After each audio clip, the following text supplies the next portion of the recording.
I'm Livewire, and I'm going to go over getting started with your new Critter, including where to find important information and how to safely use the RGB Critter. This video is going to be part of a series of videos designed to answer your basic questions. However, we're always available and happy to help if you need anything. The RGB Critter is 137.5 millimeters long, with 3 bright green buttons for access to its many features. At the top, it's open for easy connection of all of your AOAM accessories. The bottom is covered by an end cap with a recessed lanyard loop. The Critter comes with the original design black Critter Shell, but you can select multiple different variants to match your own personal style. Always ensure you have an accessory attached to the front end of the RGB Critter. Failure to do so could result in the denting of the RGB Critter aluminum housing. All accessories from AOAM have the same threading, which allows you to swap easily from one to the next at any time. The end of the Critter is covered by the end cap. This design has the benefit of allowing for the connection of a lanyard.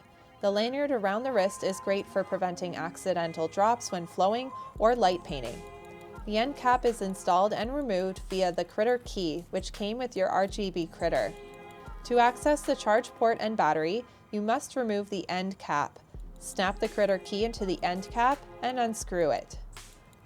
The RGB Critter can run continuous power when plugged into a power source. This is great for light installations or any time you don't want to rely solely on the battery. To check the battery charge level, have the RGB Critter turned off and hold the arrow for 3 seconds. The light will blink with the color that corresponds to its charge. The percentages are in rainbow order, with purple being the highest and red at its lowest. The battery level indicator will also always display when you disconnect the Critter from a power source. Your Critter charges via micro USB and the port is behind the end cap. To replace the battery, use the reverse side of the Critter key, the metal part, to turn and unlock the battery cover. The battery will slide out negative side first. To insert the new battery, put it in positive side first. The positive and negative icons are on the side of the battery. Go ahead and replace the battery lid with the Critter key. To replace the end cap, rotate clockwise to install the part. Be sure to always have the end cap attached when not charging or replacing the battery.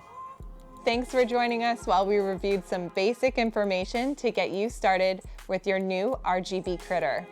In the next video, we're going to cover the RGB Critter's parts and how to charge your device so you can get to adventuring.